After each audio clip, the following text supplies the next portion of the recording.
Hello everyone, welcome to my channel. আশা করি সবাই ভালো আছেন, আমিও ভালো আছি। আজকে আমরা ক্লে দিয়ে একটি ওয়াল হ্যাঙ্গিং বানাবো। এর জন্য আমরা লেখার জন্য যে প্যাড ইউজ করি, ওই প্যাডের শক্ত মলাট নিয়েছি আমরা। এখন আমরা ওই মলাটটাকে গ্লোগান বা যে কোনো আঠা দিয়ে, আমি এখানে গ্লোগান ইউজ করেছি, আপনারা চাইলে যে কোনো আঠা ইউজ করতে পারেন। আঠা দিয়ে একটি সাদা কাগজ দিয়ে এটাকে সুন্দর করে ঢেকে দিব, যাতে আমাদের এটা বোঝা না যায় যেটি একটি মলাট, বা আপনারা চাইলে অন্য বোর্ড বা যে কোনো কিছুই নিতে পারেন। এবার আমরা কাগজটা লাগিয়ে নেওয়ার পরে মলাটের বাহিরে এক্সট্রা যে কাগজটা আছে ওই কাগজটাকে সুন্দরভাবে সমানভাবে কেটে নিব। কেটে নেওয়া হয়ে গেলে আমি এখানে কাটছি, দেখতেই পাচ্ছেন। সমানভাবে কেটে নেবেন যাতে ছোট বড় না হয়, তাহলে দেখতে সুন্দর হবে না জিনিসটা।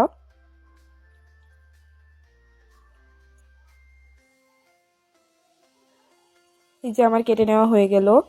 এবার আমরা একটি ডার্ক গ্রিন কালার ইউজ করব। এই গ্রিন কালারটা আমরা পুরাটা বোর্ডে দিয়ে দিব। ব্রাশ দিয়ে সুন্দর করে পুরাটাতে কালারটা আমরা ছড়িয়ে সুন্দরভাবে একই রকমভাবে দিয়ে দিব, যাতে কোথাও কম কোথাও বেশি না হয়।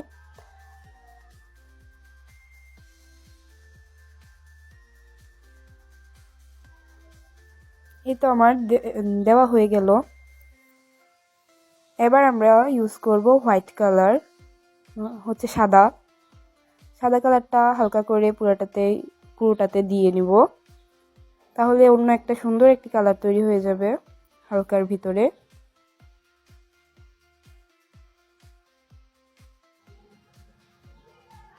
এই যে আমার দিয়ে নেওয়া হয়ে গেল। এবার আপনারা চাইলে স্কাই ব্লু কালারটি ইউজ করতে পারেন, এখানে আমি ইউজ করেছি, কিন্তু এটা অপশনাল, আপনারা চাইলে ইউজ করতেও পারেন, চাইলে নাও করতে পারেন। এখানে আমি ইউজ করেছি। এটা দিয়ে সুন্দরভাবে শেডের মতো করে হালকা করে দিয়ে নিব।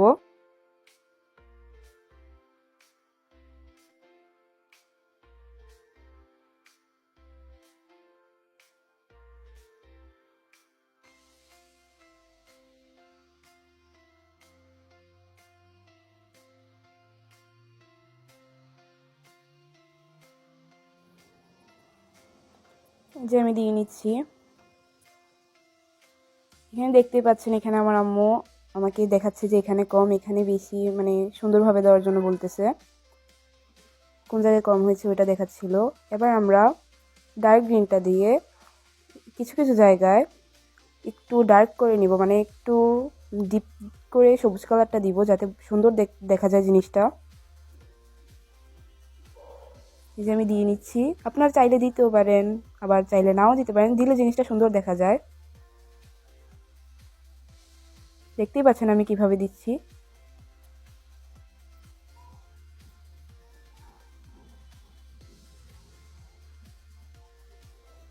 এই তো হয়ে গেল আমাদের বোর্ড, মানে বোর্ডের কাজ আমাদের এখানেই শেষ। বোর্ডটা আমাদের তৈরি হয়ে গেল। দেখতেই পাচ্ছেন কত সুন্দর হয়েছে বোর্ডটার কালারটা। এবার আমরা বোর্ডটা সাইডে রেখে এবার আমরা ক্লে দিয়ে রোলের মতো করে গোল করে লম্বা করে বানিয়ে নিব। এখানে আমি স্কেল ব্যবহার করেছি, আপনারা চাইলে যে কোনো সমান কোনো জিনিস ব্যবহার করতে পারেন। এখানে আমি স্কেল দিয়ে সুন্দর করে লম্বা করে গোল করে বানিয়ে নিচ্ছি। এখানে আমি 6টার মতো বানিয়েছি, হ্যাঁ 6টাই বানিয়েছি।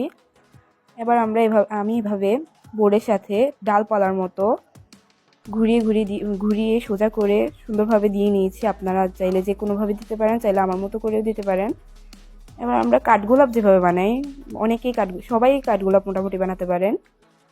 ক্লে দিয়ে আমরা এভাবে বানিয়ে এবার কাঠগোলাপটা আমি 5টা করে ইউজ করেছি, আপনারা চাইলে যে কয়েকটা দিয়ে বানাতে পারেন। 5টা করে একসাথে লাগিয়ে শেষেরটা এভাবে একসাথে করে দিব।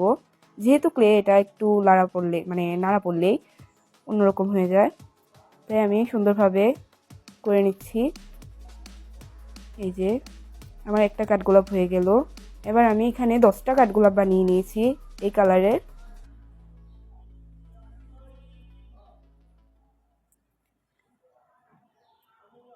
এই যে দেখতেই পাচ্ছেন কত সুন্দর হয়েছে কাঠগোলাপগুলো। এবার আমরা এই বেবি পিঙ্ক কালারটা দিয়ে আরও কয়েকটা কাঠগোলাপ বানাতে হবে আমাদের। আমি বেবি পিঙ্ক কালার দিয়ে 8টি কাঠগোলাপ বানিয়েছি, আপনারা চাইলে কম বেশি করতে পারেন। এবার আমরা সবুজ কালার দিয়ে পাতা বানিয়ে নিব। পাতা বানানোটা স্কিপ হয়ে গেছে, কিভাবে জানি, আমি ভিডিও করার সময় করেছিলাম বাট স্কিপ হয়ে গেছে কেন জানি।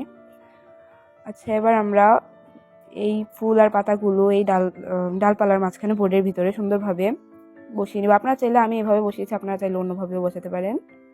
এখানে আমি গ্লোগান ইউজ করেছি, আপনারা আঠা দিয়েও করতে পারেন। এই যে আমি সুন্দরভাবে মিল করে বসিয়ে নিচ্ছি।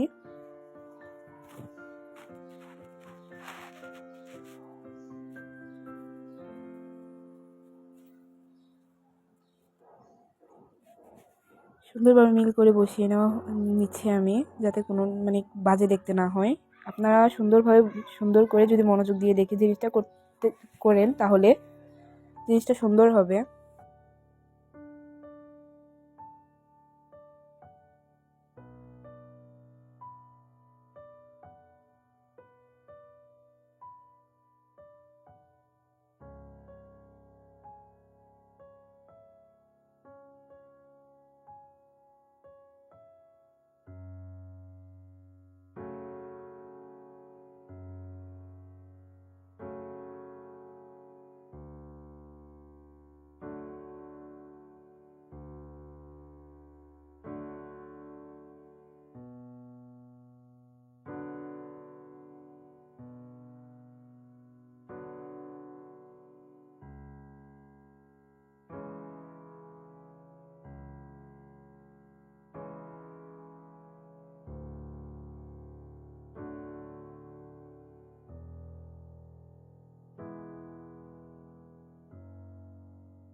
আমি সবটা দেখিয়ে দিলাম যে আমি কোথায় কোনটা বসিয়েছি।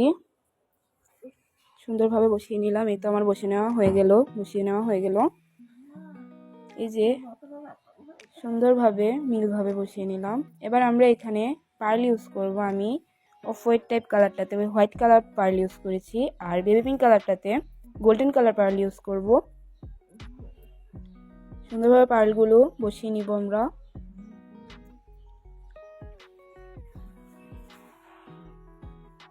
পার্লগুলো দিলে দেখতে জিনিসটা ফুটে ওঠে, দেখতে সুন্দর দেখা যায়। আপনারা চাইলে নাও ইউজ করতে পারেন এখানে। এই যে আমার পার্লগুলো বসিয়ে নেওয়া হয়ে গেল।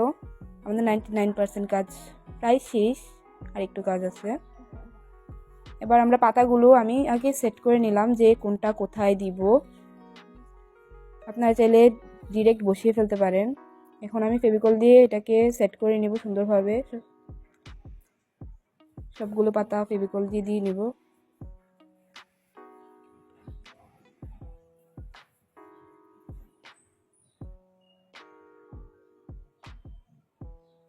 যে দেখতেই পাচ্ছেন আমি কিভাবে দিলাম। আপনারা চাইলে অন্যভাবে পাতাগুলো বসাতে পারেন।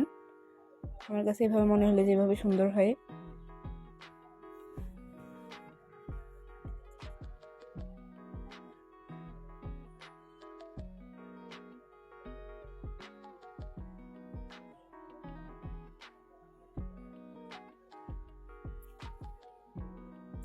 একটু ফেভিকল দিয়ে চাপ দিলেই এটা লেগে যায়।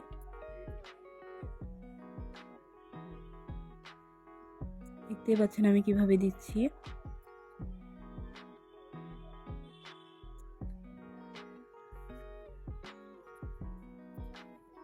এই তো আমার লাগিয়ে নেওয়া শেষ। এখানে আমাদের কাজ পুরোটাই শেষ, আর একটু কাজ বাকি আছে। আমাদের সবগুলো পাতাও লাগিয়ে নেওয়া হয়ে গেল। কি সুন্দর লাগছে না দেখতে।